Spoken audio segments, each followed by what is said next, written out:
qanaaca fi dunya baa la ogol yahay daacadda iyo cibaadada iyo diinta intaad haysato weliga ha ku qancin ama adduunyada iyo kasbiga iyo arsaaqada inta ilaahay ku siiya ku qanca taasaa mustaxab oo la jideeyey wa abadar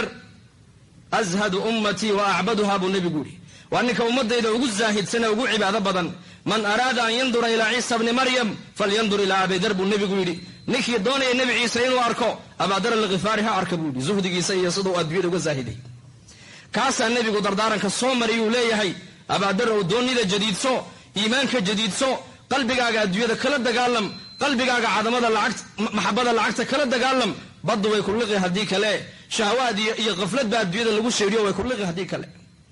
wa akthar zaada fa ina safara tawiil sahaydana ziyaadso safarku uu dheer yahay buu ka yidhi abu darow safarku uu dheer yahay sayidina abaa hurayra radia allahu canhu ayaa sankaraadkii ooyey markaasaa lagu yidhi abaa hurayra maxaa la ooyeysaa saaxibu rasuulillaahi baa tahee wuxuu yidhi abkii liqilati zaadii wa bucda safarii sahayda aan wata yarideeda iyo safarkay sugaya islahayn buu yidhi hada abu dar cumar radia allahu canhu waa ninkii nebigu yidhi low kaana bacdii nabiyan lakaana cumar haddii aniga nebi dabaday iman lahaa cumar baa nebi noqon lahaa buu rasuulku yidhi jannadaan galay buu nebigu yidhi habeenkii micraashka qasri jannada ku yaalla ayaan arkay gabadh xawraa ayaa igaga soo baxday buu rasuulku yidhi markaasaan ku idhi liman hada alqasri gurigan ayaa loo diyaariyey qasriga intan leeg waxay tihi nin carab ka dhashaa loo diyaariyey anigaaba carabe ma cid kalaa haa nin qurayshaa loo diyaariyey quraysh ka dhashay anigaaba qurayshe ma cid kalaa haa nin ummadda nebi maxamedaa loo diyaariyey anigaaba muxamede ma cid kalaa haa bay tiri cumar bnu khadaab baa qasrigan loo diyaariyey hada cumar walaakiin muxuu yidhi masaajidkii nebiga khudbaduu ka jeediyey wuxuu yidhi low naadaa min asamaa kullukum daakhiluuna aljannata ilaa rajulan waaxidan lakhiftu an akuuna huwa haddii samada laga dhawaaqo la yidhaha bini aadanka o dhan jannay galayaan hal nin keliya naar ka galaaya ninkaas inay ani tahan u malayn buu odhan jiray qanaaca fi diin lama ogolo walaalkayga muslimkow diinta intaad haysato ha ku qancin adduunyada intaad haysato ku qanac taasaa mustaxab ah asxaabu rasuul sala allahu calayhi wasalam qarnigan qurunta adduunyada soo martay qarniga u khayr badnaa bay joogeen saasayna ilaahay uga cabsoonayeen adduunyadu lama weynayn aakhiradaa la weynayd asbaabta iyo ashyaadu lama weynayna camalka saalix ee iimaankaa la weynaa makhluuqu lama weynayna ilaaha khaaliqa amarkiisaa la weynaa man lam yardaa biqadaa'i walam yasbir ilbalaa'i walam yashkur calaa nicmaa'i falyakhruj min bayna asamaa'i wa ardi falyaltamis rabban siwaa'i baa ilahay yidhi xadiis alqudsi man lam yardaa biqadaa'i qadaha wixii aan ku xakuma addoonka raalli aanan ku ahayn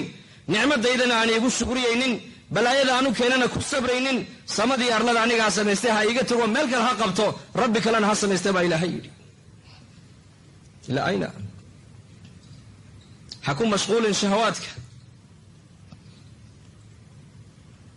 arsaaqad hungurigu waxaad cunayso inuunan ku seejin daacadda ilaahay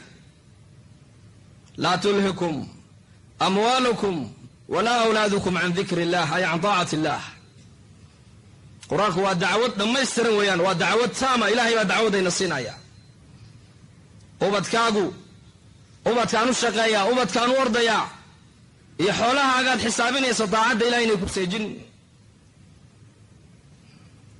النفس تبكي على الدنيا وقد علمت أن السلامة فيها ترك ما فيها لا دار للمرء بعد الموت يسكنها إلا التي كان قبل الموت يبنيها فإن بناها بخير طاب مسكنه وإن بناها بشر خاب بانيها الدنيا هل كان جنة النار تبا لقد يرسنيا هل كان لقد يرسنيا هل كان جنة لقد يرسنيا نارتنا هل كانوا لقد يرسنيا أعماشي جنة لقوقلي هل كان لقد قادنيا أعماشي نارت لقوقلي هل كانوا لقد قادنيا فهيلو من طاعة إلهي أفر عدو بقرآنك إلهي نوشيغي أفر تعدو نيو الله والله دقالم نفتاد وعدو ويان إن النفس لأمارة بالسوء الديد وعدو جن ويان فلا تغرنكم الحياة الدنيا شيطانك وعدو جن ويان إن الشيطان لكم عدو فاتخذوه عدوا هود وعدو جن ويان أفرأيت من اتخذ إلهه هواه هادعين نفتاد شيطان كان هادعين الديد هادعين طاعة إلهي إنك سجن adduunyada ilaahay ku jecel yahayna uu siiyaa ku jeclayna uu siiyaa nabigeena calayhi salaatu wasalaam ayaa maalin ku seexday xasiir salli buu ku seexday dhagaxdii baa markaa feedhaha ka qabatay cumar baa dul yimid oo lilmeeyey uu ku kacay nebigu calayhi salaatu wasalaam yaa cumar buu ka yidhi maxaa kaa oohinaya wuxuu yidhi yaa rasuul allah waxaa iiga oohinayay buuhi adigoo rasuulka ilaahaya ayaa dhagaxdu feedhaha kaa qabanaysaa markaasuu nebigu ku yidhi yaa cumar maad iga shikisan tahay aniga may kallaa kaama shikisaniye waxaa ii cuntamila adigoo rasuulka ilaahay oo makhluuqa ugu khayr badanna inay dhagaxdu feedhaha kaa qabato kisra iyo qaysarna sirir dahaba ay ku seexdaan jawaabta dhegayso walaalkayga muslimkow wuxuu yidhi yaa cumar amaa tardaa an takuuna lana alaakhira walahum addunya yaa cumarow maad raalli ku ahayn inay raaxada adduunyada iyo ku 60 sano ay qaataan inaguna raaxada aakhira aan iska qaadanno muslimku mu'minku la dooni maayo sida dadka kale inuu fikiro meel baad u socotaa ta dambe ha kula weynaato tanna ka tag laguma leh ta dambe hadday kula weynaato tan adduunyadu way macaanaan hadba qofka intay lacagta u ziyaado raaxadu uma ziyaadee ogow hadba qofka intay adduunyadu u ziyaado walwaliyo walbahaarkaa ku ziyaada hadba qofka intay iimaanka iyo diinta iyo qurbi min allahi ugu dhowaadana raaxada ayaa u ziyaadaysa man camila saalixan min dakarin aw untha wa huwa mu'minun falanuxyiyannahu xayaatan tayiba qofka camal wanaagsan la yimaada camal wanaagsan shantaa waqtiyood jamaca ku tukata ayaa ka mid a camalka wanaagsan min dakarin aw untha labiyo dhidig midku dooniba ha noqdo baa ilaahay yidhi labiyo dhidig midku dooniba ha noqdo wa huwa mu'min xaalo uu qofkaasi mu'min yahu iimaan leeyahay falanuxyiyannahu xayaatan tayiba waa ku noolaynee oon ku noolaynee nolol lagu noolaadato ugu wanaagsan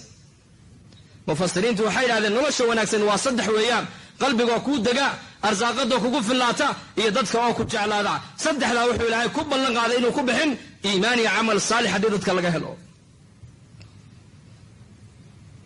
iimaan iyo camal saalix